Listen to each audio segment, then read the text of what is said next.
गुरुर्ब्रह्मा गुरुर्विष्णू गुरुर्देव महेश्वरः गुरुर्साक्षात् परब्रह्म तस्मै श्री गुरवे नमः।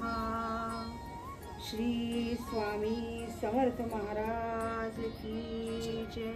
ही सुरुवात कशी झाली? हे स्वामींचं घर, आता मी आल्यावरती तिथे पाहिलं हे स्वामींचं घर आहे, मी स्वामींच्या घरी राहते। आपल्याला मनातही काही गोष्टी असतात, पद्धतीने एखादी गोष्ट आयुष्यात यावी तर त्याचा परम आनंद की तिथे निस्वार्थीपणे या घरामध्ये जे काही कार्य चालतं त्याचे एक प्रचंड समाधान खूप मनात आहे। आणि हे जे सगळी तुम्ही बैठक बघताय ती कुठली बैठक आम्ही लोकांनी निश्चित केलेली नाही, ती महाराजांनी निश्चित केली। जेव्हा लॉकडाऊन होतं तेव्हा या पादुकांचं आम्ही प्रगट दिनाला मिरवणूक काढतो आणि इथे पुण्यामध्ये मोदी गणपती आहे, तिथे या पादुका त्या दिवशी जातात प्रगट दिनाच्या दिवशी।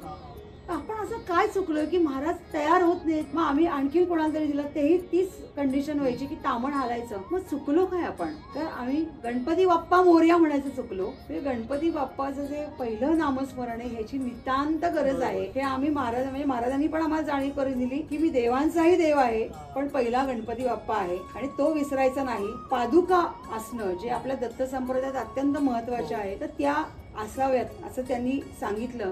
त्या पादुका आम्हाला अक्कलकोटच्या वटवृक्षापासून त्या मिळाल्या की त्या अक्षरशः सेवेसाठी मिळाल्या आणि त्या या घरामध्ये आहेत। शेलीखेडी गाव जिथे म्हणतात पंजाबच्या जवळ आहे ते, आणि तिथे विजय सिंग नावाचा एक छोटा मुलगा, त्याला गोट्या खेळायला प्रचंड आवडायचं। तर त्यांनी तेव्हा अक्षरशः गणपती बाप्पाला हे सांगितलं की आज मी एकटा नाही खेळणार, तू यायचं आणि माझ्याबरोबर खेळायचं, त्याशिवाय मी इथनं हलणारच नाही। आणि अक्षरशः गणपती बाप्पा प्रगट झाले। ते कुठल्या रूपात आले तर लंगोटी घालून आलेल्या 7 वर्षाच्या रूपात आले आणि ते स्वामी समर्थ महाराज होते। जसे इतरांचे शब्द आम्ही ऐकत होतो तसं महाराजांचे शब्द मला ऐकायला लागले, त्यांच्या गोष्टी कळायला लागल्या। ज्याला खरंच कुठे सांगायला जागा नाही, ज्याला काही आपली दुःख मांडायला जागा नाही, किंवा ज्याला समाजावरती आज विश्वास राहिला नाहीये, ज्याला कुठली मैत्री नाहीये, ज्याला कोणी नातेवाईक उरले नाहीयेत, अशासाठी महाराजांचं घर खरंच उघडं आहे। त्यांनी यावं आणि महाराजांच्या डोळ्यात बघून आपला प्रश्न सांगावा।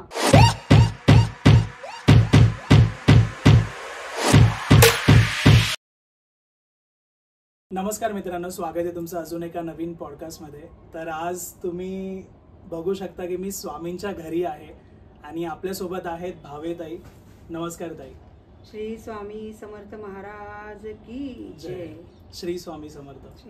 तर आपण जो आधीचा पॉडकास्ट केला होता त्यामध्ये तुम्ही सर्व गोष्टी सांगितल्या होत्या की स्वामींनी हे घर कसं त्यांचं बनवून घेतलंय। तर आज आपण तिथूनच सुरुवात करू, कारण आपण इथे येऊन आज पॉडकास्ट मी करतोय। तर जरा तुम्ही परत एकदा ती गोष्ट सांगा कसं हे स्वामींचं घर बनलंय। आधी महाराजांना परत विनंती करू, प्रार्थना करू आणि मग बोलू महाराजांशी। गुरुर्ब्रह्मा गुरुर्विष्णू गुरुर्देव महेश्वरः गुरुर्साक्षात् परब्रह्म तस्मै श्री गुरवे नमः। श्री स्वामी समर्थ महाराज की जय। तुलाच कसं वाटलं महाराजांच्या घरी आल्यावर? खूप प्रसन्न वाटतंय। म्हणूनच माझा आग्रह होता की काही गोष्टी तिथे जाऊनच कराव्यात आणि खरंच महाराजांचा आशीर्वाद हा इथे आला एका वेगळ्याच पद्धतीने जाणवतो। म्हणून तुला मी सांगितलं की इथे येऊ आपण आणि इथे बोलू महाराजांविषयी। बरोबर, म्हणून मी आज आलो इथे। तर अगोदर तुम्ही तुमचं नाव सांगा, जे आज आपल्या हे व्हिडिओ नवीन बघतायत, जे नवीन व्ह्युअर्स आहेत त्यांच्यासाठी खास। महाराजांनी दिलंय नाव जागृती भावे, कायम जागृत राहायला सांगितलं नावाप्रमाणे, पण त्याच्यासाठी जो आशीर्वाद लागतो प्रचंड तो स्वामी भक्तीने येतो असं वाटतं। पण अजूनही मी पुरेशी भक्त नाही महाराजांची, कारण महाराजांची भक्ती अजून कळलीच नाही, फक्त त्यांच्यावरचं प्रेम कळलंय आणि ते इथे तुम्हाला दिसतंय। अफाट प्रेम ते आपल्यावर करतात आणि त्यांच्यावरही आम्ही खूप प्रेम करतो। त्यामुळे महाराज आले आणि त्यांनी इथलं सगळं स्वतःच प्रस्थापित करून घेतलं, असं आहे महाराजांचं घर। करेक्ट। आणि ही सुरुवात कशी झाली? हे स्वामींचं घर, आता मी आल्यावरती तिथे पाहिलं हे स्वामींचं घर आहे, मी स्वामींच्या घरी राहते असं हे वाचलं मी। तरी ही सुरुवात कशी झाली मला आधी सांगा। एक खूप महत्वाची गोष्ट सांगायची होती की बरीच लोक महाराजांकडे काहीतरी मागायला येतात की मला ही गोष्ट द्या, मला ती गोष्ट द्या, पण महाराजांना असं म्हणत नाही की महाराज आम्हाला तुमच्या सानिध्यात राहू द्या. म्हणजे कधी कधी आपण असं म्हणतो की महाराजांना काय मागावं, तर त्यांना आपलंसं करण्यासाठी ते आपल्याबरोबर राहावेत हे खरं मागावं. तर खूपदा असं होतं की मला महाराजांनी अमकं दिलं, मला महाराजांनी तमकं दिलं, मला महाराजांनी घर दिलं, माझं घर झालं ते महाराजांमुळे झालं. तर सगळ्यात महत्त्वाची गोष्ट की मी स्वतःला भाग्यवान समजते की मी महाराजांच्या सानिध्यात राहते, महाराजांच्या घरात राहते, मी त्यांचे आश्रित आहे आणि त्यांनी तसंच आयुष्यभर ठेवावं. आणि स्वामींचं घर हे अभिमानाने सांगावं असं वाटतं. कारण महाराज ज्या पद्धतीने इथे आले, त्याला म्हणतात ना की आपल्याला मनातही काही गोष्टी नसतात, त्या पद्धतीने एखादी गोष्ट आयुष्यात यावी तर त्याचा परम आनंद की तिथे निस्वार्थीपणे या घरामध्ये जे काही कार्य चालतं त्याचं एक प्रचंड समाधान खूप मनात आहे. आणि हे जे सगळी तुम्ही बैठक बघताय ती कुठलीही बैठक आम्ही लोकांनी निश्चित केलेली नाही, ती महाराजांनी निश्चित केली. पहिल्यांदा त्याही पॉडकास्टमध्ये मी सांगितलं होतं की छोटे महाराज म्हणजे छोटी मूर्ती महाराजांची ती आज तुम्ही बघताय, तर ती मूर्ती आम्ही आमच्या अडचणींमुळे ज्या परमेश्वराला हाक मारावी तो हा परमेश्वर नकळतपणे आमच्या आयुष्यात आला. आणि नंतर कळलं की एक परमेश्वर नाही तर ते ब्रह्मांड नायक आहेत, देवांचेही देव आहेत आणि त्यांचा आशीर्वाद आपल्या पाठीशी आहे. म्हणून सुरुवातच छोट्या महाराजांनी झाली.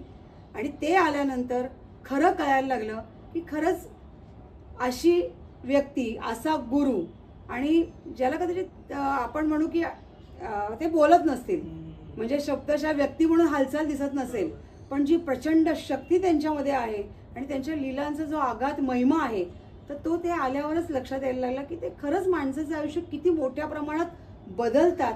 आणि अक्षरशः महाराजांनी ते करून दाखवलं आमच्या आयुष्यामध्ये आणि आमचा आयुष्याचा ट्रॅकच बदलला. आणि खरंच आम्ही फार आनंदी आहोत यामध्ये की कदाचित फार काही आमच्याकडे नाहीये, पण खूप समाधानी आहोत की महाराज आमच्या आयुष्यात आहेत. आणि दुसरं नंतर महाराजांच्या आज्ञेनी महाराजांचं जसं काही सेवा करतो आपण, सेवा म्हणजे बऱ्याच जणांची सेवेची पद्धत वेगवेगळी आहे, तशी आमची सेवेची पद्धत अगदी सोपी आणि साधी आहे की महाराजांचे जे मूर्तीचे हातपाय आहेत ते आम्ही आजोबांचे हातपाय आहेत असं समजून ते दाबतो आणि पाठीवरनं हात फिरवतो. ती सेवा म्हणावी आणि महाराजांना कदाचित ती आमची भोळी बाबडी सेवा आवडत असावी, तर त्यांनी मग पुढे आणखीन वेगळ्या मार्गाला सांगितलं की पादुका असणं जे आपल्या दत्त संप्रदायात अत्यंत महत्वाचे आहेत, तर त्या असाव्यात असं त्यांनी सांगितलं. आणि पुढे पुढे त्या पादुकांच्या शोधानंतर ज्यांनी आधीचा पॉडकास्ट आणले कदाचित त्यांनी हे सगळं ऐकलं आहे, पण त्या पादुका आम्हाला अक्कलकोटच्या वटवृक्षापासून त्या मिळाल्या, तिथे गाराणं घालून मिळाल्या, ते खोड खाली पडलं म्हणून मिळाल्या. आणि महाराजांचे निव्वळ आशीर्वाद होते की त्या अक्षरशः सेवेसाठी मिळाल्या आणि त्या या घरामध्ये आहेत. हे आत्ता आहे ते महाराजांच्या पादुकांचं आवरण आहे आणि याच्या आतमध्ये महाराजांच्या खडावा आहेत. आणि तो महाराजांचा आशीर्वाद मिळाला, त्या खडाव्या आल्या त्या महाशिवरात्रीला आल्या. तर ती खूप महत्वाची गोष्ट आहे, कारण शंकराचं आणि महाराजांचं नातं पण परत खूप वेगळं आहे. तर त्या महाशिवरात्रीला आल्या आणि तिथनं एक नवीनच परत आयुष्याचा मार्ग बदलत गेला. आणि मग जसं जसं कळायला लागलं हळूहळू, किंवा कोणीतरी येऊन कळत नकळत शिकवायला लागलं की खरंच पुढे काय करायचं असतं, तर तसं आपलं ती सेवा सुरू झाली. आणि मग नंतर हळूहळू महाराजांच्या कृपेने जसे इतरांचे शब्द आम्ही ऐकत होतो तसं महाराजांचे शब्द मला ऐकायला यायला लागले, त्यांच्या गोष्टी कळायला लागल्या. आणि मग त्यांनी सांगितलं की आता तुझ्या जी घराची ठेवण आहे ती आता मीच ठरवीन त्या पद्धतीने चालेल, तुझं घर हे मी ठरवीन त्या पद्धतीने चालेल, मला कुठे बसायचं आहे माझ्या घरात हे मी ठरवीन. म्हणून हळूहळू ते आमचं घर राहिलंच नाही, ते महाराजांचं घर झालं. आणि महाराजांनी अक्षरशः घरभर ते फिरले, वेगवेगळ्या ठिकाणी देवारे फिरत गेले, दिशा बदलत गेल्या. एकदा पूर्व पश्चिम झाली, पश्चिम पूर्व झाली, एकदा उत्तर दक्षिण झाली, दक्षिण उत्तर झाली. म्हणजे आता आमच्याकडे दिशा काही राहिल्याच नाहीत. महाराज जसं सांगत होते की सर्व ठाई मी आहे, तर मी जिथे सांगेन तिथे फिरव आणि मग माझं वास्तव्य या घरामध्ये आहे हे तुला जाणवेल. आणि मग ते हळूहळू म्हणून महाराजांचं घर. आणि मग त्यांनी निश्चित केलं की आता मला उत्तर दिशेला बसायचंय. आणि महाराजांची दिशा उत्तर दिशा. आणि उत्तर दिशा का, तर गुरुची दिशा असते उत्तर. मी सांगीन त्याप्रमाणे वागायचं, मी सांगीन त्याप्रमाणे पुढे जायचं. आणि आपल्याला सगळ्यात चांगलं आहे की कोणीतरी सांगावं आणि आपण पुढे जावं, कारण आपला गुरु आपला आहेत कधी खरंच विचार करत नाही. तसं महाराजांनी पुढे ही दिशा निश्चित केली. पुढे महाराज या खोलीमध्ये बसणार हे निश्चित झालं. मग काही इथले जे काही आमचं PG होतं, काही मुली इथे राहत होत्या, तर त्यांना मग आम्हाला जायला सांगायला लागलं. पण तेही काम महाराजांनीच केलं, कारण कधी कधी आपण माणूस म्हणून व्यवहारात अडकतो. बरोबर आहे. हो. आणि त्या व्यवहारामधनं त्या मुलींना जाण्यास सांगण्याची माझी एवढी हिंमत नव्हती. पण महाराजांनी तशी रचना अशी केली की त्या मुली आपोआपच गेल्या आणि महाराजांनी त्यांचीच जागा रिकामी करून घेतली. ओके. तर त्याच्यानंतर मग इथे ते डबल बेड होते, त्याचे सिंगल बेड झाले आणि ही बैठक तयार झाली. आता हे आपण नाही ठरवत, हे महाराज ठरवतात की मला अशा पद्धतीने तू करून दे. तुमचा आर्थिक व्यवहारही महाराज ठरवतात की तुम्ही किती व्यवहारामध्ये बसवायचे. हे सगळं महाराजांनी निश्चित केलं. आणि मग असं लक्षात आलं की त्यांना का करून हवं होतं, तर हे जे कमलमुख महाराजांचं बघताय, आज देवीच्या रूपामध्ये ते आहे, पण ते कमलमुख महाराजांचं जे अक्कलकोटला आहे, वटवृक्षाच्या मंदिरात आहे, किंवा ज्याला खूप महत्व आहे, म्हणजे चेहरा महाराजांचा चांदीचा, तर तो प्रस्थापित होण्यासाठी ही अशा प्रकारची बैठक करण्यासाठी महाराजांनी ही जी बरोबर आहे खोलीची जी रचना आहे ती करायला लावली. आणि त्याच्यानंतर एकाने काय वाटलं माहिती नाही, त्याला असं वाटलं की अरे, म्हणजे मला एक आवड होती की महाराजांनी वटवृक्ष खाली बसावं, कारण त्या वटवृक्षाला इतकं महत्व आहे, त्या वडाला इतकं महत्व आहे. तर मला असं वाटत होतं की आपण तसं काहीतरी करावं आपल्या घरी. तर मग आम्ही प्लॅस्टिकच्या वटवृक्षाची ती पानं लावून महाराजांना त्याखाली बसवत होतो. पण माहीत नाही, महाराजांना वाटलं की खरंच जे तुझ्या मनात आहे ते कुठेतरी पूर्ण व्हावं. आणि त्या एकाने ते वटवृक्ष मागचं जे आहे ते अर्पण केलं. ते 7.5 फूट उंच आहे आणि 3-3.5 फूट पार आहे त्याचा. तर तेही अर्पण झालं. म्हणजे म्हणतात ना, महाराजांना छोट्या छोट्या तुमच्या भावना पण कळतात, सगळ्या इच्छा त्या पूर्ण करतात. आणि फक्त एक होतं की कमलमुख वटवृक्षावर बसणं शक्य नव्हतं. मग छोटे महाराज काही दिवस वटवृक्षावर बसले. आणि मग जसं जसं कार्य वाढत गेलं तसं महाराजांनी आणखीन काही गोष्टी सांगितल्या की आता मी तुझ्यापर्यंत मर्यादित नाही, तर आता इथे लोक, म्हणजे पादुका जेव्हापासून आल्या तेव्हा लोक दर्शनाला येतच होती. हळूहळू जसं कळत होतं तसं, तर हळूहळू एवढंच कार्य आता मर्यादित नाही, तर अनेक लोकांपर्यंत माझे जे अनेक भक्त आहेत, जे कुठे कुठे वेगवेगळ्या ठिकाणी जात आहेत, पण त्यांना कुठेतरी जाऊन समाधान वाटण्याची जी नितांत गरज आहे ती माझ्या या घरी मी करणार आहे. तर पुढे तुला काय करायचं, तर माझी मूर्ती आणायची. आणि ही जी मूर्ती आहे ती मग आम्ही शोधायला लागलो. पण पुढे तीही एक सोलापूरचे मोठे मूर्तिकार आहेत, त्यांना स्वामींनी सांगितलं की या घरी मला जायचं आहे, आणि त्यांनी ती मूर्ती अर्पण केली. म्हणजे हे जे सगळं बैठक आहे, म्हणून म्हणले आम्ही काहीच ठरवली नाही, की महाराजांनी निश्चित केली. वटवृक्षावर ते बसले, कमलमुख त्यांनी आणलं, छोटे महाराज जे प्रत्येकाच्या हृदयात बसतात ते इथे आहे, आणि ज्याच्याशिवाय दत्त संप्रदायात कशालाही महत्व नाही त्या पादुका इथे आहेत. असं सर्व ज्या ठिकाणी आहे ते महाराजांचं परिपूर्ण घर. आणि मग त्याच्यानंतर हे सगळं मनाला एक समाधान वाटायला लागलं, आनंद वाटायला लागला, आणि लोक हळूहळू या घराकडे वळायला लागली. आणि मग महाराजांनी सुरू केलं की इतरांचे प्रश्न सुद्धा माझ्यासमोर मांडले गेले पाहिजेत. आणि मग येऊन लोक त्यांच्या मनात या मोठ्यांनी ते प्रश्न इथे सांगायला लागले.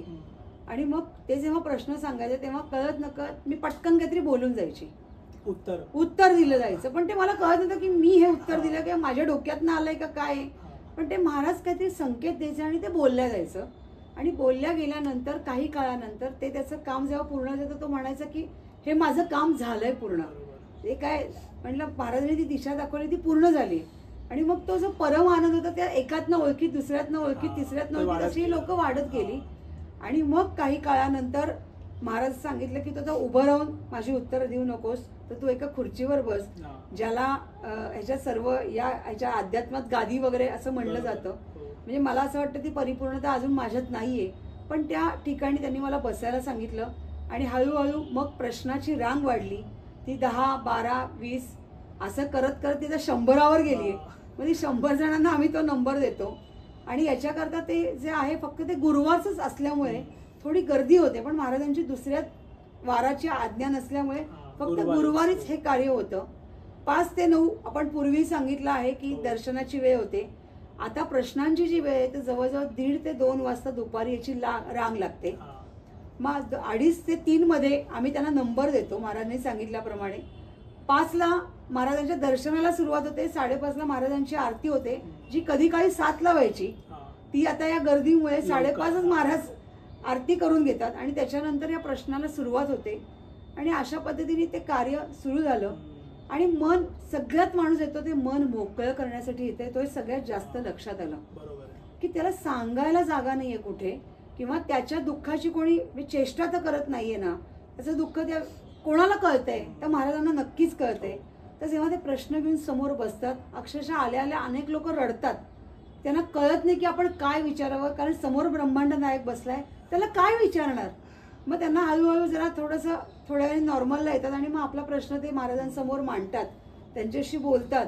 आणि काही वेळेस महाराज अक्षरशः त्या व्यक्तीला उत्तर सुद्धा देत नाहीत की मला याला उत्तर द्यायचं नाही, याला जायला सांग, आता ही वेळ नाही, त्याला जायला सांग. आणि कुठून तरी प्रचंड 200-300 किलोमीटरवरनं ती लोकं आलेली असतात आणि महाराज काहीच बोलत नाहीत. मग मी महाराजांना म्हणते की तुम्ही थोड्या वेळाने तरी याचं उत्तर द्या. मग त्याला थांबायला लावतो आम्ही, तरी महाराज उत्तर देत नाहीत.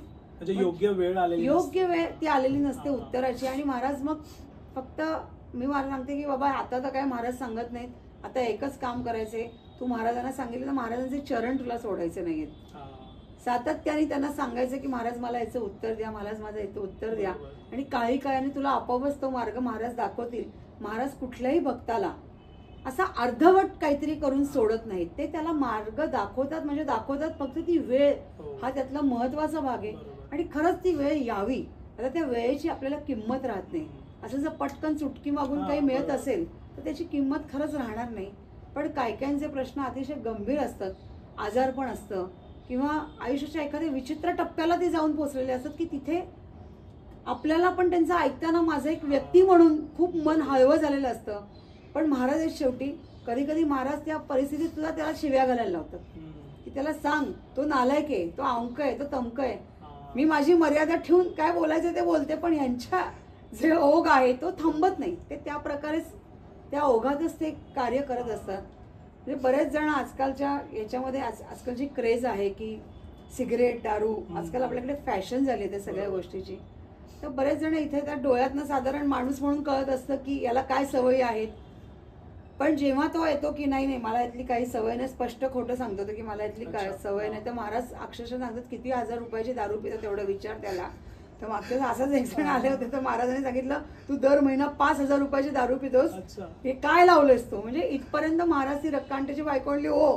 मी त्यांना म्हणते अहो काय आहे, 4-5 हजार रुपयाची दारू पितात ते दर महिना आणि पैसे पुरत नाहीत म्हणतात परत, आणि पैशांची तक्रार आहे. म्हणजे हे जे गंमत असते ही सगळी, तर महाराज ते करतात. पण त्यांना तेवढंच त्या भक्ताबद्दल प्रेम पण असतं. त्यातनं ते त्याला मार्गही सांगतात काय करायचं. फक्त प्रश्न काय असतो, तो व्यक्ती ते ऐकणार का नाही ऐकणार, ही जबाबदारी ना माझी आहे ना महाराजांची आहे. महाराजांनी त्यांना सांगितलं आहे, निरोप दिलेला आहे, त्यांनी त्या मार्गाने जावं असं अपेक्षित आहे. पण नाही गेला काही काळाने तर महाराज आहेतच, कान धरून आपोआपच त्या मार्गाला वळवणार आहे. पण जर वेळच्या वेळी गेला तर त्याचा निश्चित त्याला फायदा आहे. मग जर ते काही सांगतायत तर ते निश्चित व्हावं ही निव्वळ एक छोटी अपेक्षा आहे. बाकी इथे स्वामींच्या घरी कुठल्याही गोष्टीची अपेक्षा नाही, प्रश्नासाठी ते दक्षिणा नाही, बाकी इथं काही तुम्ही अर्पण करावा असा आग्रह नाही, बाकी कुठल्याही गोष्टी इथे आम्ही घेत नाही, त्याची आम्हाला गरज नाही. जो विश्व चालवतो त्याला तुम्ही काय अर्पण करणार आणि तो आमच्या तोंडून तुम्हाला काय मागवणार. त्यामुळे यामध्ये आम्ही नाही होत. त्यामुळे या गोष्टीमध्ये न अडकल्यामुळे आम्ही आणखीन समाधानी होतो की आपल्याला काही व्यावहारिक काही देणं घेणं नाहीये, फक्त त्यांचा निरोप त्याच्यावर पोचवायचा. त्यामुळे कधी कधी काही जण जर म्हणत असतील की गोष्ट खरी आहे का खोटी आहे, हे सगळं चाललंय हे ढोंग आहे का, लोक व्यवहारासाठी काही करतात, तर मला सगळ्यांनाही विनंती आहे असं काही नसतं बाबांनो. जर असं खरंच असतं तर प्रत्येक प्रश्नामागे एक आज मार्केट रेट चालू आहे हाही आम्हाला माहिती आहे, तो मार्केट रेट आम्ही डिक्लेअर केला असता. महाराजांच्या दारी कोण श्रीमंत होत नाही. महाराजांची सेवा करणारे अनेक भक्त श्रीमंत झाले, पैशानी त्यांना पैसा लागता खूप मिळाला. पण हे करण्यापेक्षा महाराजांनी आपली साथ सोडू नये, महाराजांबरोबर आपण कायम राहावं आणि जे काही चाललं आहे, आणि महाराज कधीच आमचंही कधी कमी आम्हालाही कधी कमी पडू देत नाहीत, तर आणखीन काय वेगळं मागणार. तर हे सगळं आहे. तर मला त्या सगळ्यांना खास विनंती आहे की असे कुठेतरी संशय घेण्यापेक्षा जर तुम्हाला असं वाटत असेल तर तुम्ही निश्चित महाराजांच्या घरी या आणि जरी तुम्ही आम्हाला काही बोललात किंवा काही तुमचं म्हणणं असलं, तुम्ही काही म्हणत असलात, तरी शेवटी कार्य नाही थांबणार. कारण हे महाराजांचं कार्य आहे, ते शेवटच्या क्षणापर्यंत, आम्ही तर त्यांना म्हणतो शेवटच्या श्वासापर्यंत ते करा आणि थांबवू नका. आमची कपॅसिटी वाढवा, म्हणजे चांगल्या अर्थी पण आणि वाईट अर्थी पण, म्हणजे सहन करणं, कोणी बोललं तर सहन करणं आणि त्याच्याकडे थोडंसं दुर्लक्ष करणं आणि आमचं कार्य चालू ठेवणं हे तुम्हीच करू शकता. कारण हे तर आम्ही लोक नाही करू शकत. कारण त्यांनी जर उत्तरच दिलं नाही तर आम्ही आमच्या मनाने अशी कुठली उत्तरं देणार आहे? तर अशी नाही देऊ शकत. म्हणजे कोणीही उठून अशा प्रकारची आपल्या तोंडून उत्तर देऊ शकत नाही. आणि सगळ्यात महत्वाची गोष्ट जर कोणी दिली तर ती पूर्ण होतील की नाही याची खात्री नाही. पण महाराज जेव्हा एखादी गोष्ट सांगतात आम्ही त्यांना सांगतो की निरोप गेलेला आहे, तुम्ही सर्वस्वी तुमचं तुम्ही ठरवा. पण महाराजांचं घर त्या प्रत्येकासाठी उघडं आहे, ज्याला खरंच कुठे सांगायला जागा नाही, ज्याला काही आपली दुःख मांडायला जागा नाही, किंवा ज्याला समाजावरती आज विश्वास राहिला नाहीये, ज्याला कुठली मैत्री नाहीये, ज्याला कोणी नातेवाईक उरले नाहीयेत, अशासाठी महाराजांचं घर खरंच उघडं आहे. त्यांनी यावं आणि महाराजांच्या डोळ्यात बघून आपला प्रश्न सांगावा आणि अशासाठीच हे घर आहे. त्यामुळे जेव्हा अनेक 100 लोक दर गुरुवारी या प्रश्नांच्या माध्यमातून इथे येतात, म्हणजे लाईन खूप मोठी असते पण आम्ही 100च नंबर देतो. कारण नाही तर मग आम्ही 3:45 रात्री शुक्रवारी म्हणजे पहाटे पहाटे आमचे प्रश्न संपतात. आणि प्रश्न विचारांचा काही काहींचा अट्टास असतो की मग आम्हाला उत्तर मिळेल का महाराजांचं, तर त्याची निश्चिती काही नाही की महाराजांचं उत्तर मिळेल की नाही. किती वेळ लागेल हे सांगता येत नाही. कारण एखाद्या महाराजांना महाराज त्या भक्ताला अर्धा तास घेतील, तर कधी कधी ते 5 मिनिटात पण त्याचं उत्तर देतील, काही वेळेस हाकलून पण देतील. तर या ज्या गोष्टी त्या महाराजांवर अवलंबून आहेत. तर आम्ही सांगतो जर तुमचं असं निश्चित असेल की तुम्ही एवढा वेळ बसू शकताय, कारण महाराजांच्या पार्किंग पासून 4थ्या मजल्यावर पोहोचायला सुद्धा 7 तास लागतात कधी कधी. तर एवढी जर तयारी असेल तर तुम्ही निश्चित इथे या आणि महाराजांना खालपासूनच विनंती करायला सुरुवात करा की तुम्ही माझा प्रश्न घ्या आणि माझं उत्तर द्या. हे तुमचं आणि महाराजांचं जे प्रचंड चांगलं कम्युनिकेशन आहे हे असंच ठेवा. म्हणजे तुम्हाला जर निश्चित म्हणजे म्हणतात काहीतरी फलित मिळायचे या अपेक्षेने तुम्ही इथे आलाय. तर आम्ही महाराजांना म्हणतो की कोणाला नाराज करून पाठवू नका. तुमचेच भक्त आहेत, थोडं इकडे तिकडे त्यांच्याकडनं होतं पण ते तुम्हाला माहिती की ते का होतं आणि का समजा अगदीच वाईट दिशेने जात असेल तर तुम्ही त्यांचा कान धरण्याचा तुम्हाला अधिकार आहे तर तुम्ही धरत असता. तर ही सेवा या पद्धतीने इथं घडावी हीच अपेक्षित आहे, बाकी दुसरं काही अपेक्षित नाही. तर हे कार्य चालू आहे. अशा पद्धतीने महाराजांचं घर आहे ते कायमस्वरूपी सगळ्यांसाठी उघडं आहे. फक्त वेळा पाळा, तर दुसरी कुठली वेळ नसते. आणि आता सगळ्यात महत्वाचं की महाराज हे ब्रह्मांड नायक आहेत आणि याच्यात सगळ्यात मोठा आम्हाला असं समाधान आहे की ते देवांचेही देव आहेत. त्यामुळे आता तू देवी रूप बघतोयस तर या श्रावणामध्ये प्रत्येक गुरुवारी महाराजांनी देवींचं वेगवेगळे रूप घेतलं. त्यामुळे हे गुरुवारचं 3रं रूप देवीचं. आता पुढचा गुरुवार हा शेवटचा असेल श्रावणातला. तर त्यावेळेस आम्ही त्यांना त्यांच्या इच्छेवर आहे हेही की त्यांना हे रूप घ्यायचंय का नाही. आम्ही देतो म्हणून ते घेत नाही, त्यांना वाटलं तर ते घेतात, अन्यथा अंगावरती ती साडी म्हणजे घालतील वस्त्र की नाही माहित नसतं. तर त्यांनाही आम्ही विनंती करतो की तुम्ही ते वस्त्र घालावं. तर अशा प्रकारे देवी रूपमध्ये मग देवीमध्ये सगळ्या देवी सगळ्याच्या सगळ्या अगदी लक्ष्मी सगळ्यांना इथे येतात ते सगळे लक्ष्मी मिळावी म्हणून येतात. तर त्या अनुषंगाने लक्ष्मी रूपापासून आधी माया आहे असं सगळ्याच रूपात महाराज लपलेले आहेत आणि तसेच सगळ्या देवांमध्ये महाराज लपलेले आहेत. आणि ते सगळ्यात आपण म्हणतो तसं गणपती बाप्पा इथपासनं सगळ्या गोष्टी इथनं श्री गणेशा होतो आणि महाराज सगळ्या रूपामध्ये आहेत. काही वेळेस महाराज मधले महाराज म्हणजे मोठ्या महाराजांना आम्ही फक्त वस्त्र अलंकार असं करतो आणि मधल्या महाराजांना ही सगळी रूपं आम्ही देतो. आणि छोटे महाराज पूर्वी त्या रूपांमध्ये राहायचे, म्हणजे गणपतीचं रूप, दत्ताचं रूप हे सगळं महाराजांनी घेतलेलं आहे. ज्या लीला त्यांनी आपल्या भक्तांना पूर्वी कधी दाखवल्या आहेत त्या लीला आज महाराज या वस्त्र अलंकाराच्या रूपामध्ये इतरांना दाखवतात. आणि मग सगळे असे प्रसन्न होतात की आता आम्हाला देव शोधायची गरज नाही, आम्ही तुमच्यातच आमचा आवडता देव किंवा दैवत बघितलं आहे. खूप लोकांना त्यांचं कुळ माहीत नसतं, म्हणजे कुलातली देवी माहिती नसते किंवा काही गोष्टी माहिती नसतात. तर ते आम्हाला विचारतात की आता मी काय करायचंय. म्हटलं स्वामी समर्थांना फक्त हाक मारा. ते तुमचं जे देवी सापडत नसेल, देव सापडत नसेल तर महाराज काही काळाने अशी माणसं तुमच्याकडे उभं करतात जे तुम्हाला तुमचा देवापर्यंत नेऊन पोहोचवतात. तर ही लीला महाराजांमध्ये नक्की आहे आणि ती खूप आधार देणारी लीला आहे. आणि तसंच मागच्या वेळेस आपण एक बोललो होतो की गणपती बाप्पा आणि महाराजांचं एक आगाध नातं. तर खरं तर काय श्री गणेश झाला की पुढे गणपती बाप्पा मोरे आणि श्री स्वामी समर्थ महाराज. म्हणजे मी एवढं इतक्या सांगते की पहिलं मला हे का सांगावंसं वाटतं. तर जेव्हा लॉकडाऊन होतं तेव्हा या पादुकांचं आम्ही प्रगट दिनाला मिरवणूक काढतो. ओके. तर तेव्हा लॉकडाऊनमध्ये परवानगी नव्हती की तुम्ही काढावं. तर एकाने आम्हाला सांगितलं की तुम्हाला मिरवणुकीसाठी पालखी नाही काढता येणार, पण महाराजांच्या पादुका जर तुम्ही ताम्हणात घेतल्या आणि ते ताम्हण तुम्ही डोक्यावर ठेवलं तर तुम्ही ती परिक्रमा करू शकता. म्हणजे निदान ही परवानगी तरी आपल्याला मिळाली. मग ती मिळाल्यावर आम्ही खुश झालो आणि भयंकर आनंद होतो की लॉकडाऊन सारख्या वेळात सुद्धा आम्हाला काही जो थोडा इतरांना जो वेळ होता त्या वेळात आम्हाला एक 20-25 मिनिटं आमच्या हातात मिळालेली आहे की आम्ही ती परिक्रमा पूर्ण करावी. आणि इथे पुण्यामध्ये मोदी गणपती आहे, तिथे या पादुका त्या दिवशी जातात प्रगट दिनाच्या दिवशी. तर आम्ही त्या ताम्हणामध्ये घेतल्या आणि एकदम जल्लोषामध्ये श्री स्वामी समर्थ म्हणून त्या पादुकांचं सुरू केली परिक्रमा. पण गंमत अशी झाली की कोणाच्याच डोक्यावर महाराजांच्या पादुका बसायला तयार नाही. ते जे ताम्हण आहे ना ते फिरायचं गरगर. आणि मग ते फिरलं की असं टेन्शन होतं की पादुका खाली समजा सरकल्या तर काय करणार. आपण असं काय चुकलोय की महाराज तयार होत नाहीत की पादुकांची परिक्रमा, कारण अर्ध लक्ष आमचं ते ताम्हण हलण्यातच जात होतं. मग आम्ही आणखीन कोणाला तरी दिलं तेही तीच कंडिशन व्हायची की ताम्हण हालायचं. मग चुकलो काय आपण. तर आम्ही गणपती बाप्पा मोरया म्हणायचं चुकलो.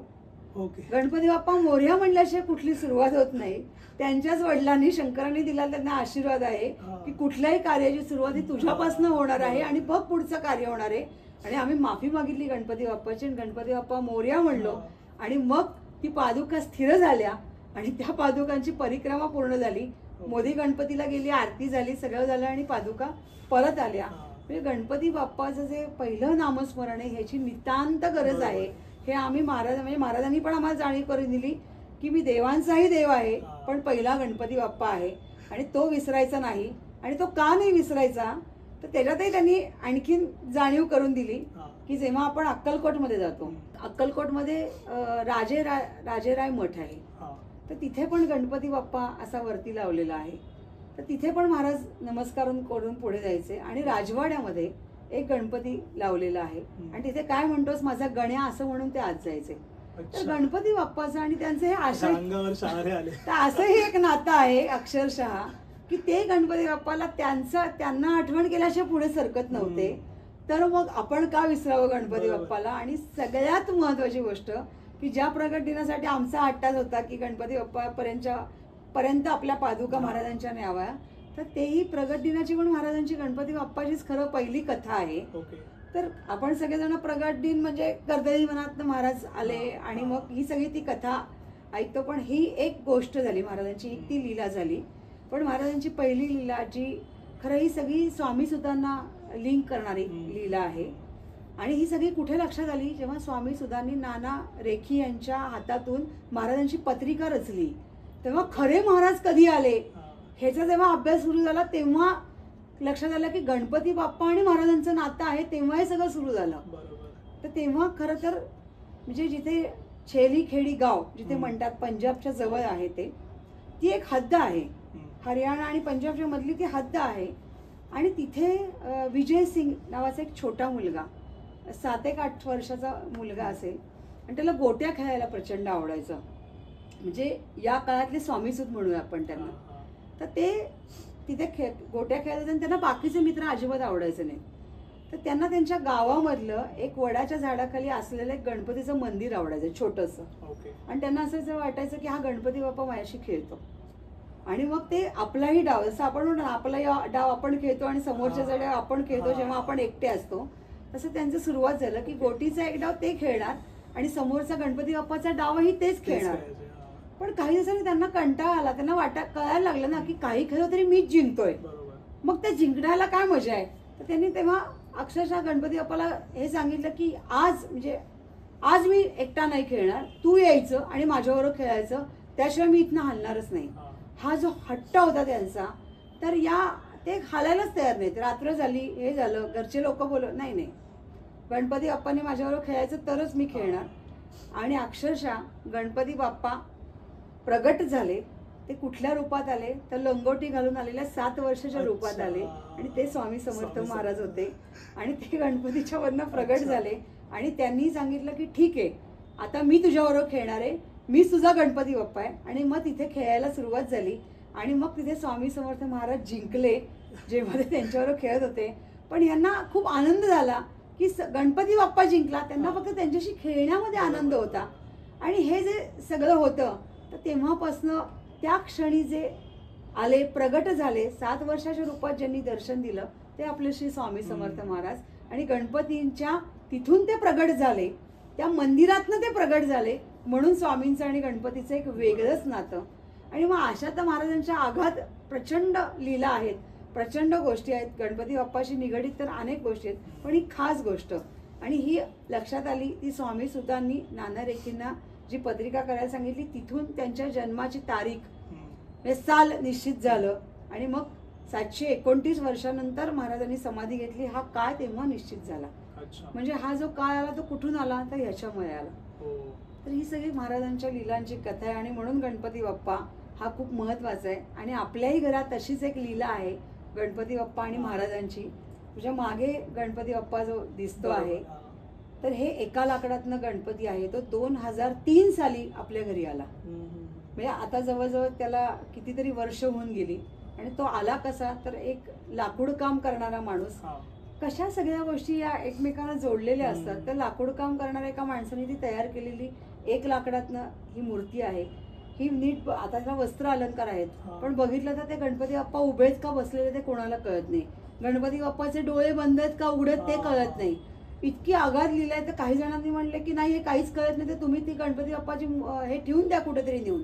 म्हणलं नाही नाही मी हे नेणार नाही. कारण ज्या वेळेस आम्ही ती मूर्ती बघितली होती त्यावेळेस त्याने खूप मोठी रक्कम आम्हाला सांगितली होती आणि आम्हाला ती काय कुठे ठेवणार ना, त्याचं सगळं झालं पाहिजे तुमच्याकडनं. म्हणून आम्ही ती घ्यायची टाळायची म्हणून अक्षरशः आम्ही त्याला काहीतरी छोटीशी किंमत सांगितली. तर ती किंमत त्यांनी मान्य केली आणि ती म्हटलं जा घेऊन म्हणे ही मूर्ती. म्हणजे ही जी आहे ती एका लाकडातली आणि ती प्रचंड जड येते एका लाकडातली मूर्ती. आणि आम्ही ती 2 व्हीलरवर घेऊन आलो आणि 2 व्हीलरवर ती आणखीनच जड व्हायला लागली. पण जसं जसं आम्ही ते 2 व्हीलरवर पुढे पुढे आलो तेव्हा सगळीकडल्या घंटा वाजत होत्या आणि तेव्हा कळलं की ती चतुर्थी होती. आणि त्या दिवशी गणपती बाप्पा घरी आले. आणि मग गणपती बाप्पा आल्यानंतर जेव्हा काही माणसाला त्यावेळेस आपल्या मधल्या काळात जेव्हा कदाचित स्वामी समर्थ महाराज आयुष्यात नसतात तेव्हा आपण कोणाला तरी हाक मारत असतो, ते गणपती बाप्पा होते. आणि त्यांना आम्ही सांगत होते की आम्हाला चांगल्या मार्गी लावा, आम्हाला आधार द्या. तर तेव्हा आधार देणारा कोण आहे तर परमेश्वरापेक्षा गुरु आहे. मग गणपती बाप्पाने आमच्या आयुष्यात स्वामी आणले म्हणजे आमच्या आयुष्यात गुरु आणले. तर हे आमच्याही घरातल्या गणपती बाप्पाचा आघात नातं आहे, वेगळीच कथा आहे. आणि म्हणून तेही गणपती बाप्पा एकाच. आणि मग हे आलेले आमचे गुरु, सर्व रूपातले गुरु. तुम्ही ज्याला ज्या पद्धतीने हाक माराल त्या पद्धतीचे हे गुरु. महाराजांचे वरचे जर तू डोळे बघितले स्वामींचे तर त्या डोळे रंगवलेले नाहीत, त्या डोळ्यामध्ये खड्डा आहे. त्याला तो काळा तुला बुबुळ दिसेल, त्याच्या खाली खड्डा आहे. त्या खड्ड्यातनं आम्ही बघितलं की आतमध्ये आम्हाला समुद्र दिसतो निळ्या रंगाचा. म्हणजे असं म्हणतात ना शंखातनं समुद्राचा आवाज येतो. तर कदाचित ज्याला अगणित आहे, ज्याला अंत नाही, अशा ज्या गोष्टी आहेत म्हणजे आकाश आहे, समुद्र आहे, तर त्या महाराज आहेत. जिथे कुठेही गेलं तर की इथे बाबा हे आपलं संपती गोष्ट, तर असं इथे होत नाही. हे कायमस्वरूपी आपल्या बरोबर आहेत. तसे महाराजांचे हे डोळे. आणि काही क्षण जाणवलं की महाराजांच्या हृदयाचे सुद्धा इथे ठोके वाजतात आणि महाराजांची इथे नाडी पण चालू आहे. तर हा जो जिवंतपणा महाराजांचा आहे म्हणून आम्ही म्हणतो की हे महाराजांचं घर आहे आणि महाराज प्रत्यक्षात सगळ्या गोष्टी इथे बघता आहेत. त्यांनी त्यांचं ठिकाण निश्चित केलंय की मला इथे बसायचं आहे. आणि अनेक लोकांनी म्हणजे ज्याला खरं म्हणतात ना खरे आध्यात्मिक मंडळी की ज्यांना ह्याच्यातलं खूप दृष्टांत कळतात अशी अनेक लोक इथे येतात. त्यांनी मला सांगितले की खरंच इथे महाराज आहेत. आम्हाला स्पष्टपणे महाराजांनी सांगितले की मी इथे मला भेटायला येईल. तसंच एकाने मला पूर्वी सांगितलं होतं की महाराज जेव्हा तुमचं गादी चालते किंवा प्रश्न उत्तर चालतात आणि ज्या ठिकाणी मी बसते त्याच्या बरोबर समोरच्या बाजूला महाराज बसतात. मी बघते वरती, सगळ्यांना सांगते वरती महाराजांकडे बघा, महाराज तिथे आहेत त्यांच्याकडे बघा. पण महाराज बसतात कुठे तर छोट्या महाराजांच्या शेजारी आणि ते जिवंत अवस्थेत बसतात. आता ही जी अदृश्य लीला आहे ती कोणी आणि कुणाला सांगावी. बरोबर. पण त्या व्यक्तीने जेव्हा मला सांगितलं म्हटलं महाराजांना एवढीशी जागा पुरते का. आणि पाय असे दुमडून बसतात ते आणि बसलेले असतात. तर तुला जे काय उत्तर ऐकू येतात ते हे महाराज तुला कानाशी देत असतात. आणि ही जी वेगळीच लीला. आणि ते या गुरुवारी आले ते म्हणले माझ्या लाईनीत नव्हते ना, ते म्हणे माझ्या भावाचा प्रश्न इथे मांडा. म्हटलं तुम्ही सांगा ना, तुम्ही जर मला सांगू शकतात की महाराज इथे आहेत तर तुम्ही डायरेक्ट सांगा. ते नाही म्हणले मध्यस्थ लागतो. ओके, हा. असा प्रश्न सरळ रेषेनं मध्यच लागतो. म्हणलं तुम्हाला कळतंय महाराज इथे बसलेत, प्रत्यक्षात आहेत, तर तुम्ही का नाही सांगत आहात हे? हा. पण ते म्हणले नाही मला मध्यस्थ लागतंय. म्हणलं जा, ते तुमचं काय अडलेलं काम महाराज करतायत पूर्ण. हा. आणि एवढं फक्त ऐकून ते समाधानी होऊन निघून गेले. म्हणजे हे जे असतं ना की कोणीतरी येऊन त्याची ग्वाही देणं, बरोबर. एखादी गोष्ट सांगणं, ही खूप मौलिक गोष्ट आहे. त्यामुळे मी इतक्या कॉन्फिडंटली या गोष्टी सांगू शकते की मला कोणीही काही म्हणलं तरी महाराजांनी मला जे कार्य दिले त्यात मी प्रचंड आनंदी आहे, समाधानी आहे. आणि जे काही असतं की आपण आपल्या समाजासाठी, आपल्या लोकांसाठी, आपल्या देशासाठी काही करायचं असतं, तर ते या निमित्ताने खरंच केलं जातं. बरोबर. आणि अगदी त्याच्यामध्ये कुठलाही वेगळा काही भाव न ठेवता ते केलं जातं. एखादा माणूस येतो, आता एक आजोबा आले होते, तर ते वेगळ्याच आजोबा, आता वय किती माहिती, 75 वर्षाचा, आणि 8 तास काय तर मला 2 BHK फ्लॅट हवाय. तर इतकं ऐकून मला ठीक आहे, त्यांचे भावना वेगळ्या असतील. मग नंतर जसं ते बोलत गेलं तसं लागतं, अरे या माणसाकडे ऑलरेडी 4 फ्लॅट आहेत, तरी अजून त्यांना 2 BHK अजून एक फ्लॅट हवाय. तर मी म्हटलं तुम्हाला महाराज सांगतात की 3 BHK होणार आहे फ्लॅट, काही अडचण नाही, सगळं छान होणार आहे, छान होणार. नाही अच्छा, मला 2 BHK तरी द्यावं, मला असं मोठ्या प्रशस्त पाहिजे वगैरे. 75 वर्षाच्या आजोबांचा हा आग्रह बघून मग असं आम्ही विरक्तीत आहोत, आम्हाला या गोष्टींचं काही हे वाटत नाही. पण त्यांचा जेव्हा आग्रह होता की हे मला झालंच पाहिजे, तर मी आजोबांना म्हटलं महाराज विचारतायत, पण मग तुम्ही कुठे राहणार नंतर, समजा माणूस गेल्यानंतर जी जागा लागते ती किती मोठी लागते असं महाराज विचारतायत. ते मुद्द्यावर वळत नव्हते, ते 2 BHK फ्लॅटवरच अडकले होते. म्हणलं हो, महाराज म्हणतात घ्या घ्या. मग कुठला बिल्डर, मग कुठला, महाराजांशी इथपर्यंत येऊन डिस्कस करतात लोक की बिल्डर कुठला असावा. म्हणलं महाराज एवढंच सांगतात की न फसवणारा बिल्डर तुझ्यापर्यंत आणून मी पोहोचवतोय, तो तुम्हाला फसवणार नाही इथपर्यंत मी सांगतोय, आता निघ म्हणले. तर तो बाबा काय निघायला तयार नाही, तर त्याला लिहून कसं देणार ना महाराज की 2 BHK फ्लॅट तुला मिळेल. आता समजा मधल्या काळात तो व्यक्तीच नसेल आणि 2 BHK फ्लॅट त्यांच्या आठवणी खातर झाला, तर त्यांना मिळाला का नाही मिळाला हे कोण सिद्ध करणार? त्यामुळे महाराज या गोष्टीत पडत नाहीत. महाराज म्हणते तुला तुझी इच्छा आहे ना, चल होईल, पण याकरता तू नामस्मरण करणं गरजेचं आहे ना महाराजांचं. या प्रश्नातच तू अडकणार का? खरं तर एका विशिष्ट वयानंतर थोडंसं अध्यात्माकडे वळणं आजकाल किंचित तरी वळणं अपेक्षित आहे. कारण काय, एकतर शारीरिक आजार काही वयानंतर होणारे, आणि त्यात मानसिक असलेले आजार, आणि तुमची कधी कधी नको असलेली त्या फॅमिलीमधली किंवा काही गोष्टींमधली इन्व्हॉल्वमेंट ही तुम्हाला मेंटली सपोर्ट करत नाही. आणि मग तुम्हाला खूप वेगवेगळंच काहीतरी व्हायला लागतं. मग त्याच्याकरता काही गोष्टी आपल्याला सोडता येतील का, म्हणजे असं सोडून द्यायच्या, त्याकडे लक्ष अजिबात द्यायचं नाही, हे करता येईल का? पण हे कधी करता येईल, जेव्हा तुम्ही थोडंसं अध्यात्माकडे वळा, थोडंसं एखाद्या नामस्मरणाकडे वळा, किंवा एखाद्या गोष्टीकडे, म्हणजे ज्याला म्हणतात की पूर्वी म्हणायचं ना की वय झाल्यानंतर संसार सोडावा आणि कुठेतरी जावं, दूर जावं. तर ठीक आहे, दूर जाण्याची गरज नाही, पण त्याकडे तुम्ही थोडं दुर्लक्ष करू शकता का? मग कदाचित काही वेळेस अगदी मी ज्या इथे प्रश्न बघते आणि घरातली काही वेळेस फालतू असलेली भांडण देखील बघते, मग मला असं वाटतं की त्या वयस्कर व्यक्तीने काही गोष्टींकडे दुर्लक्ष केलं तर त्यांना त्याचा त्रास होणार नाही. नवीन पिढी तर त्यांच्या पद्धतीने ते करणारच आहे, प्रश्नच नाही. पण त्यांना हे निश्चित कळतंय का की ते अहित आहे का, म्हणजे अहित आहे का नाहीये, हे सांगण्यासाठी खरं तर तो वयस्कर व्यक्ती काहीतरी सांगण्याचा प्रयत्न करतो. पण त्यांना नाही पडलं तर खरंच इथे सोडून द्यावं, त्यांना त्यांच्या पद्धतीने करू द्यावं, आणि आपण आपलं थोडंसं महाराजांकडे फक्त प्रार्थना करावी की ते जे काही करत असतील ते चांगलं होऊ दे, आणि जर चुकत असतील तर तुम्ही त्यांच्या पाठीशी उभं राहा. कदाचित माझं जर ते ऐकत नसेल तर तुमचं ते निश्चित वेगळ्या पद्धतीने ऐकतील. तर मी त्यांना म्हणते हा समंजस्याचा एक मधला कुठेतरी काढा समंजस्य, त्याशिवाय हे कुटुंब पद्धतीनं ही आता जी विभागणी झाली आहे ती एकत्र कधी येणार नाही. म्हणजे अट्टास नाही की ती एकत्र यावी, पण त्या स्वामींच्या आठवणीने ती जर एकत्र आली तर आज असं आहे का की माणसाला माणसाची गरज नाही, असं निश्चित नाहीये. आजही माणसाला माणसाची गरज आहे. तर महाराजांच्या नामस्मरणांचा उपयोग या पद्धतीने होतो की माणसं एकत्र येतात. आजही असंच होतं, इथेही असं होतं की 2-2, 3-3 तास लोक जेव्हा लाईनीत उभं राहतात तेव्हा त्या लाईनीमध्ये त्यांच्या ओळखी होतात, आणि त्यांना असं वाटतं माझी फार जुनी ओळख आहे या व्यक्तीशी. प्रश्नापुरती ओळख असते, प्रश्नाचा नंबर जो मिळतो त्याच्याकरता असते, पण 2-2, 3-3 तासासाठी महाराजांनी माणसं जोडल्या गेली. त्यांना आनंद मिळतो, त्यांची दुःख ते विसरतात, आणि त्या व्यक्तीशी ते गप्पा मारतात. आणि त्याच्यानंतर जेव्हा ते वरती येतात, प्रश्न विचारून होतो, तर मागच्या व्यक्तीला ते सांगतात मी आहे खाली, म्हणजे तुम्ही एकत्र आलात का नाही, आमची इथे ओळख झाली, ओके, एकमेकांचे नंबर ते एवढं घेऊन connection जातात. आहे हा, इतकी कनेक्शन. आणि हेच हवंय हा. माणसाला. फक्त आमचं सगळ्यांना एवढीच विनंती असते की महाराज इथे माणसाला माणूस पण ओळखायला पण शिकवत आहेत. उगाच डोळे बंद करून ओळखू नका.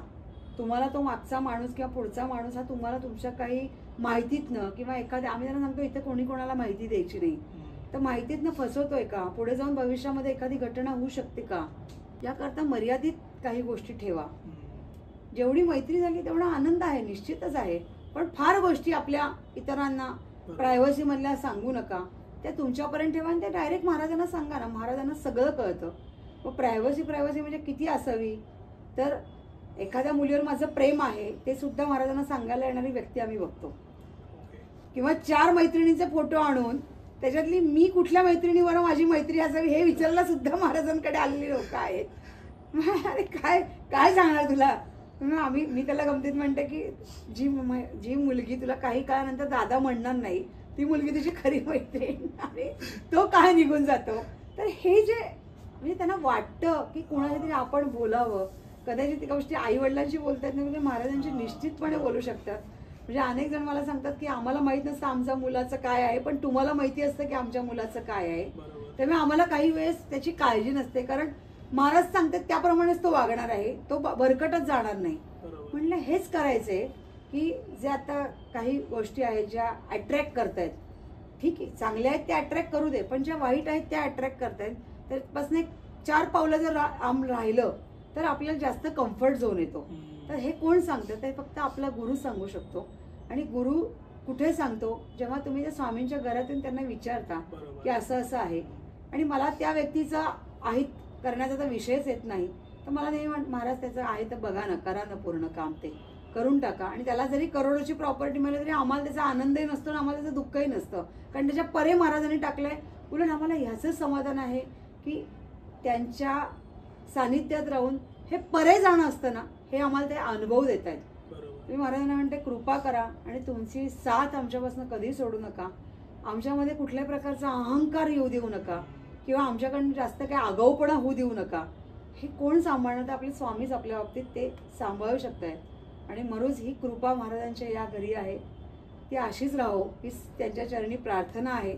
आणि दुसरा अक्कलकोट, जिथे कायम काही विचारायला गेलं, आता इथे जे आपलं स्वामींच्या घरातलं काम चालू आहे त्याची परवानगी सुद्धा महाराजांच्या अक्कलकोटला जाऊनच आम्ही घेतली आणि मग पुढे हे कार्य सुरू झालं. तर म्हणून महाराजांनी जे घर दिलं आहे, जे ठिकाण दिलं आहे, तिथे या, महाराजांसमोर आपले प्रश्न मांडा. महाराज त्याची उत्तरं देतील, ती पुढे त्याप्रमाणेच करा, कारण निश्चित खात्री आहे की ती उत्तरं जे सांगतात ते महाराज तुमचं अहित कधी बघत नाहीत, ते तुमच्या हितानेच कार्य करतात. आणि ते पुढे तसंच प्रकारे ते चालू राहू द्या आणि महाराजांचा विसर कधी आयुष्यात पडू देऊ नका. हीच तर महाराजांची शक्ती जी आहे ती तुम्हाला कळली असं म्हणेन. भक्ती, शक्ती आणि श्रद्धा ही तिन्ही गोष्टी, जो कोणी महाराजांचा विसर पडत नाही तोच खरा महाराजांचा भक्त असतो. नाही तर आपलं काम झालं आणि झालं म्हणजे आता मला वेळ होत नाही महाराजांच्या मठात जायला, हे सांगणारा महाराजांचा खरंच भक्त असेल का, तर ते महाराज ठरवतील की तो माझा भक्त आहे का. कारण पूर्वी असं घडलेलं आहे की जे महाराजांचे खरेच भक्त नव्हते, जे म्हणतात की ज्यांना श्रद्धा माहिती नव्हती किंवा महाराजांबद्दल जे शंका घेत होते, अशाही लोकांना महाराजांनी दृष्टांत दिलेले, अशाही महाराजांनी लीला दाखवलेल्या आहेत आणि त्यांना कळू दिले की मी कोण आहे. तर जे त्यावेळेसही महाराजांनी केलं ते यावेळेसही महाराज करतात, कारण महाराज म्हणतात ना, हम गया नाही जिंदा आहे. त्यामुळे आपोआपच ते सगळं येतच ओघाओघाने. आणि असं कार्य महाराजांचं या घरात चालू आहे. तर जे येतील त्यांचे प्रश्न मांडण्याची संधी महाराजांपर्यंत देणं. आणि सगळ्यात महत्त्वाची गोष्ट की इथे जो प्रसाद आहे तो सगळ्यांनी खाऊन जायचा असतो. दर्शन घ्यायचं, प्रसाद घ्यायचा आणि अर्धपोटी इथनं कोणी जायचं नाही. त्यामुळे खूप वेळा प्रश्नाला उशीर झाला तर आम्ही त्यांना विचारतो पुन्हा पुन्हा की तुम्ही प्रसाद घेतलाय का, घेतला असेल तर पुन्हा घ्या आणि घेतला नसेल तर घेतल्याशिवाय जाऊ नका. कारण पुण्याच्या बाहेरनं, मुंबईच्या बाहेरनं सुद्धा, म्हणजे महाराष्ट्रातनं सगळ्या ठिकाणून, कोकणातनं, अमरावती, म्हणजे इवन मराठी कळत नाही, युपी, बिहार, दिल्ली अशा ठिकाणून सुद्धा इथे लोक येतात आणि महाराजांसमोर प्रश्न मांडल्या जातात. ही लीला एका व्यक्तीची असू शकत नाही, ही फक्त महाराजांचीच लीला असते. तर तुम्ही व्यक्ती म्हणून आमच्याकडे बघू नका. महाराजांचा जो खरंच जो वरद हस्त आहे किंवा त्यांना असं वाटते की प्रश्नासाठी हे ठिकाण आहे हे फक्त लक्षात घ्या. तर आम्ही म्हणतो की या छानपैकी प्रश्न मांडा आणि जे काही करता येईल ते निश्चित करा. त्यात महाराजांचं नामस्मरण निश्चित करा, तारक मंत्र निश्चित म्हणा आणि दुसरं सगळ्यात महत्त्वाची गोष्ट मी जी खूप मानते ते महाराजांचा अष्टक निश्चित म्हणा. महाराजांचा अष्टक म्हणलं की त्यामध्ये माफीनामा आहे. महाराजांचा अष्टक म्हणलं की आपण ज्या चुका करतो आहे की कळत नकळत महाराजांना विसरण्याचं काम करतो आहे ते होऊ देत नाहीत त्या अष्टकाच्या निमित्ताने. आणि झालं महाराजांचं विसरण्याचं काम तर त्या अष्टकामध्ये आम्ही त्याला माफीनामाच म्हणतो की आम्ही इथेही ते दर गुरुवारी म्हणतो की महाराज आमच्याकडनं ज्या चुका होत आहेत, आम्ही तुमचं अस्तित्व जे आहे ते विसरतो आहे, तर ते होऊ देऊ नका आमच्याकडनं. झालं तर आम्हाला माफ करा. म्हणून ते अष्टक ते अत्यंत महत्त्वाचं आहे आणि ते म्हणतो आम्ही आणि त्यातनं ते करतो. दुसरं आम्ही आनंदनाथ महाराजांची गुरुस्तवन वाचतो इथे. जे आनंदनाथ महाराज आत्ता वेंगुर्ल्यात ज्यांची समाधी आहे आणि ज्यांना महाराजांनी आत्मलिंग दिलंय, म्हणजे महाराजांची थुंकी ज्याच्यामध्ये अगदी छोट्या छोट्या पादुका आहेत महाराजांच्या तांदुळाच्या आकाराच्या, त्या तिथे आहेत. त्याचंही दर्शन तुम्हाला दर गुरुवारी तिकडे घ्यायला मिळतं. आणि त्यांचं जे गुरुस्तवन आहे आणि महाराजांनी त्यांना सांगितलं होतं की तू ज्या अक्षरात लिहिशील आणि ते अक्षर जे कोणी म्हणतील त्यांना माझा वरदहस्त कायम असेल.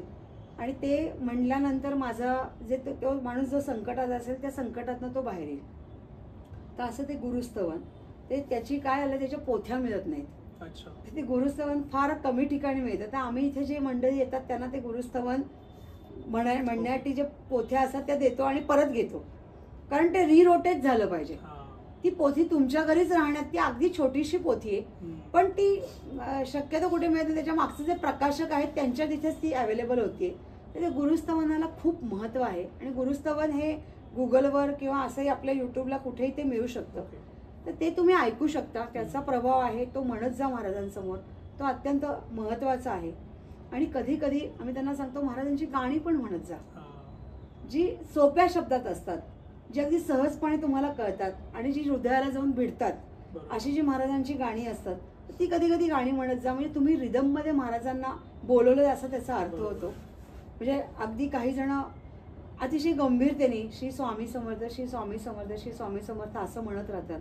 तर तुम्ही रिदममध्ये महाराजांना का नाही हाक मारत? कारण महाराजांना कीर्तन आवडतं, महाराजांना भजन आवडतं, महाराजांना वाद्य आवडतात आणि महाराजांना गाणं आवडतं.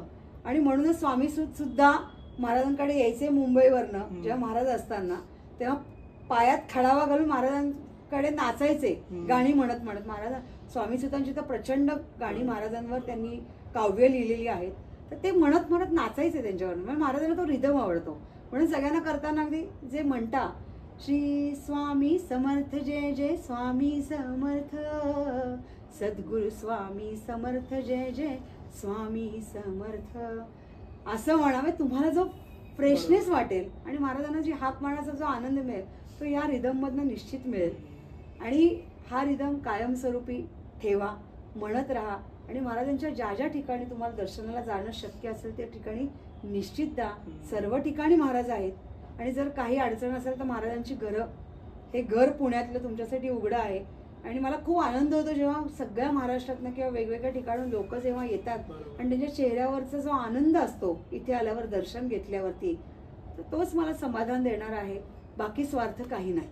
बरोबर. असे आपले लाडके स्वामी समर्थ महाराज, श्री स्वामी समर्थ. तर ताई आता तुम्ही म्हणालात की अष्टक म्हणायचं, तर ते प्लीज थोडं तुम्ही बोलून दाखवाल म्हणजे आपले प्रेक्षकही ऐकतील आता.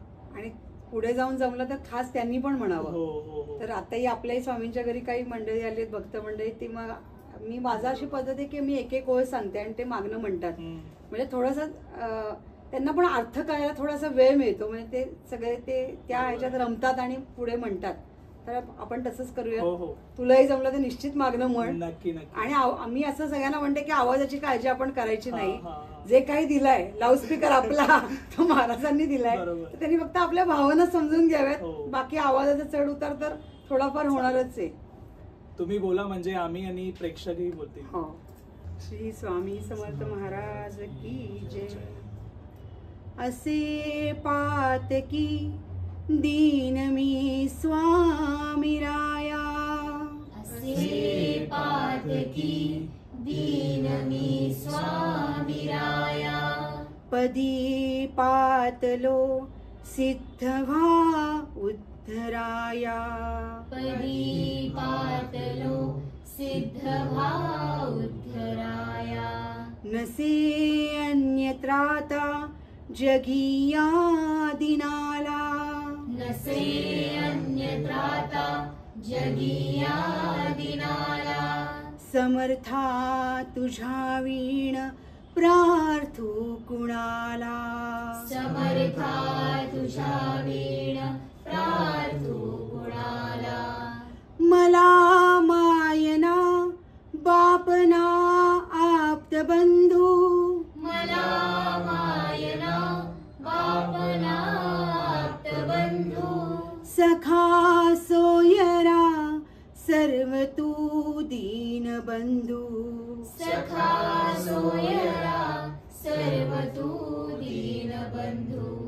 तुझा मात्र आधार याले कराला. तुझा मात्र आधार याले कराला. समर्था तुझ्या वीण प्रार्थू कुणाला. समर्था तुझ्या वीण प्रार्थू कुणाला. नसे शास्त्र विद्या कला दीप काही. नसे शास्त्र विद्या कला दीप काही. नसे ज्ञान वैराग्य ते सर्वथाही. नसे ज्ञान वैराग्य ते सर्वथाही. तुझे लेकरूही अहंता मनाला. तुझे लेकरूही अहंता मनाला.